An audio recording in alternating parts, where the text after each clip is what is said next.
First, it's no secret that big tech, by which I mean the big technological companies that populate Silicon Valley and California, is exceptionally woke. Conservatives know it very well. We've all seen the stories over the last few years of independent conservative commentators being demonetized on YouTube, or banned from Twitter and Facebook, or downgraded in search results. And we all remember the virulent censorship by Twitter in 2020 of the New York Post reporting on Hunter Biden's infamous laptop, which, according to polling after the fact, would have influenced people to vote differently had more people been aware of the story. Yes, it is a woke new world in big tech land, which has always been concerning, considering the sway those companies have on public dialogue. However, in the age of artificial intelligence, or AI, that wokery has become even more concerning, especially when it comes to search engine juggernaut Google, which also owns YouTube. Now, just to give you a sample of the mindset within the company, I'm sure at least some of you will recall, after the 2016 election of Donald Trump, that Google had a meeting with staff that went something like this. I certainly find this election deeply offensive, and I know many of you do too. It did feel like a ton of bricks dropped on my chest. What we all need right now is a hug. Can I move to Canada? Is there anything positive you see from this election result? Boy, that's a really tough one right now. Now, in other parts of the video, they go on to say that the election is the result of the people and voting, and that they accept the results. But Google issued a statement saying the video saying nothing was said at that meeting or any other meeting to suggest that any political bias ever influences the way we build or operate our products. To the contrary, our products are built for everyone. Really? Their products are built for everyone? Well, the recent scandal surrounding Google's AI systems presents a very different story. See, Google has an AI language program formerly called Bard, now revamped as Gemini. You know, the kind of thing where you can ask it to write a poem in the style of so-and-so, or ask it questions about the world, that sort of thing. However, generally speaking, when you think AI chatbot, you don't think of Google, you think of ChatGPT. So, a couple of weeks ago, as part of its revamped Gemini AI, Google introduced an image generation element to the program, presumably to give it a bit of a lift in the public eye. So you type in, "Give me an image of a tree," and presumably it will give you a tree. However, as was worked out very quickly by savvy internet users, the Gemini AI image generator was, like its parent company, woke. Absurdly woke, in fact. So woke that no matter how hard internet users tried, it simply refused to give them an image of a white man. Now, you can imagine that any AI run by Google would have some sort of diversity element programmed in to generate a wide variety of images for its wide variety of users. Fine.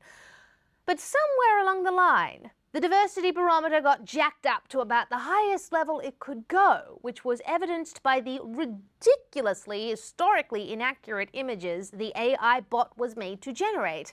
Here are a few samples. First, this image of the founding fathers of the United States of America. As you can see, Gemini has them depicted as Black, Asian, Native American, and Hispanic, none of which the founding fathers were.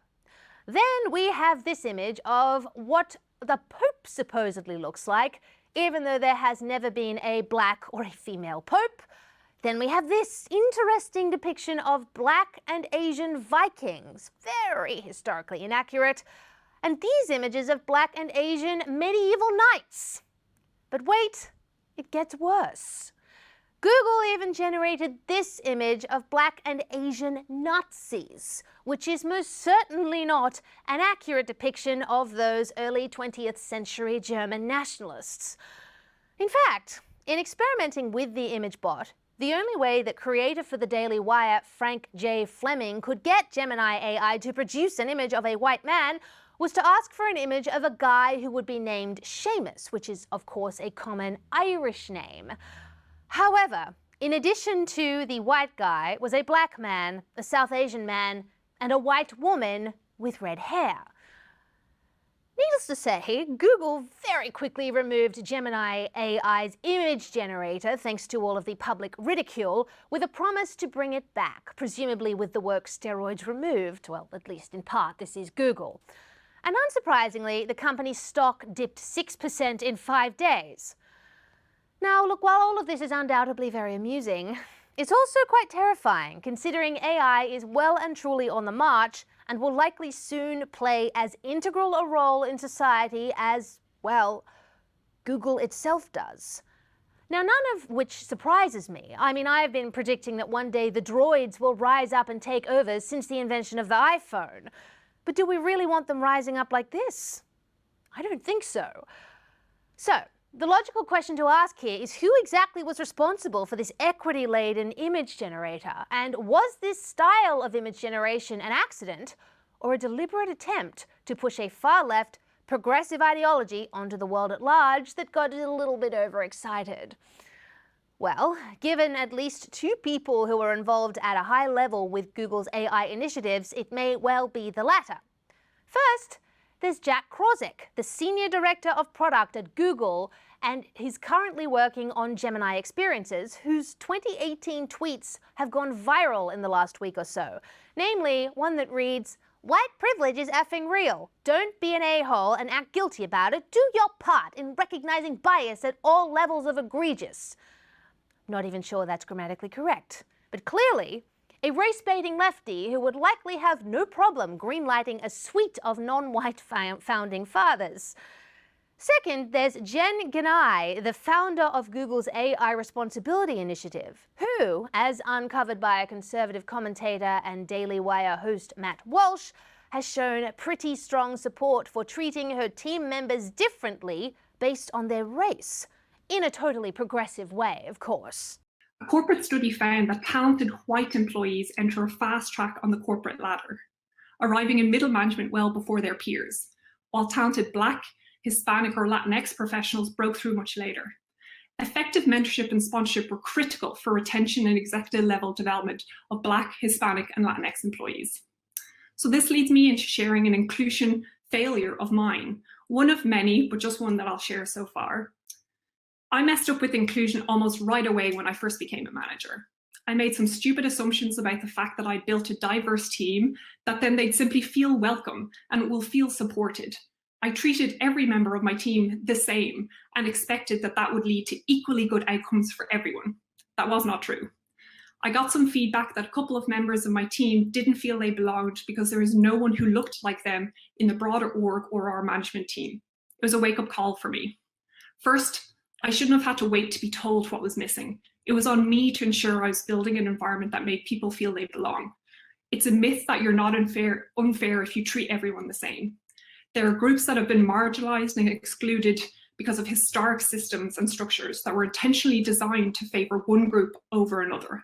So you need to account for that and mitigate against it.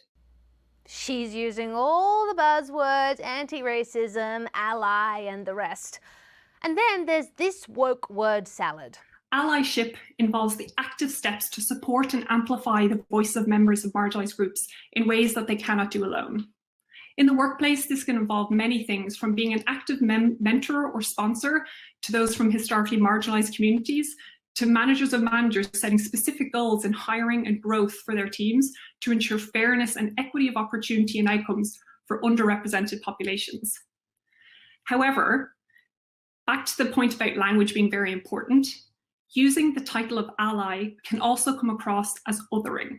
So I always state both the groups I'm a member of and support, as well as those that I'm a member of, more of a mentor and a sponsor of, to ensure that it doesn't look like that I'm othering others. So for example, I would say I'm an ally of women, Black people, LGBTQ. I want to say I'm a champion advocate of all of these groups, not that I'm outside or exclusionary of them. Right.